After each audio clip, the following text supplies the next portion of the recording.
Sex. Now that I have your attention, hello, my name is Andy, and I would like to talk about the horniest album of 2023. No, it isn't Slut Pop by Kim Petras. That's an EP, and Kim's words about Dr. Luke have made it so her music does not instill in me the confidence to have premarital sex, but rather, it fills me with disappointment, and it presents a sense of hollowness to her music. Today, let's talk about Janelle Monáe's newest album, The Age of Pleasure. Ms. Monáe is one of the most talented individuals in the R&B and pop genres. Her past 3 albums have been wonderful showcases of stories from other worlds that really make you wonder about the threats of annihilation at the hands of an angry robot population. Whether the songs are written about that or not, that's what I inevitably end up fearing. Janelle has written albums, short stories, and even a movie about this science fiction she inhabits, and she has really made a name of herself this way, which is shocking when listening to this new album. The Age of Pleasure is mostly about sex, both having sex and really enjoying sex. If this album came out 5 years ago, I think a lot of conservatives would have symbolically, and maybe literally, crucified Janelle Monáe for trying to teach their children that the birds and the bees are natural and not a beacon of sin. Once again, thank you, WAP, for really ending that war. I think a combination of the Caribbean-style influences as well as the album art really makes this album feel like it's from Earth, and not from a planet a couple of light years away from the Sagittarius dwarf spheroidal galaxy. But like staring up at the vast amount of stars on a warm July night, listening to champagne shit is one of the best things you can do. The groovy synth melodies and the horns are exciting and make Miss Monáe sound like royalty. She really showcases her range by providing the refrain in a smooth high voice, but really commands the listener's attention with her low vocal range that she sings most of the song with. Plus, the song Black Sugar Beach is a great closer to the track. I really respect Janelle Monáe because of her craftsmanship for the album. Not just here, but in general. She knows what stories would be best for her albums and what's best for other mediums, and the sequencing on this album is top notch.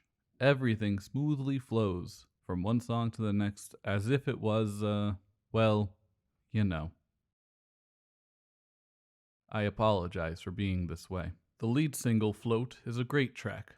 While I do not think that it lives up to its name, mostly due to the horns keeping listeners from achieving an ethereal state of mind, it is still a great opener.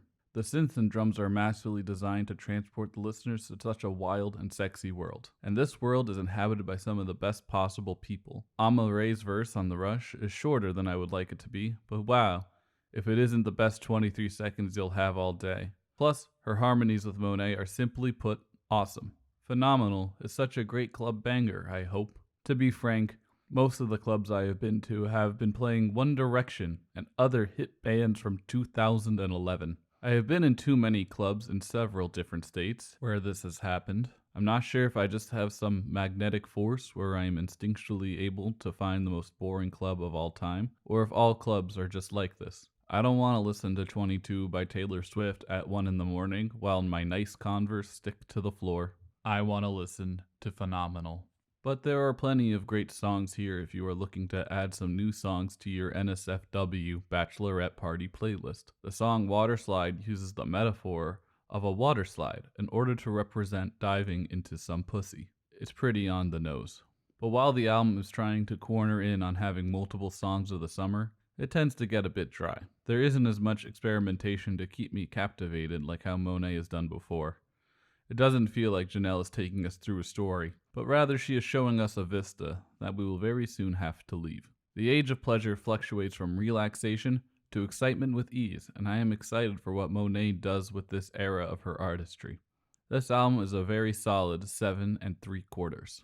If you listened to this album and really enjoyed it, I recommend checking out Carrie Foe, Jungle Pussy, and China. That one is spelled with a Y and 2 N's. And once again, thank you so much for listening, and if you have any opinions on this album, please let me know. I am on twitter.com @AndyTolt, or if you are listening to this on youtube.com, you can leave a comment, which is a really cool feature that you should take full advantage of. Hope you all have a wonderful day, and please, listen to the album, form your own opinion.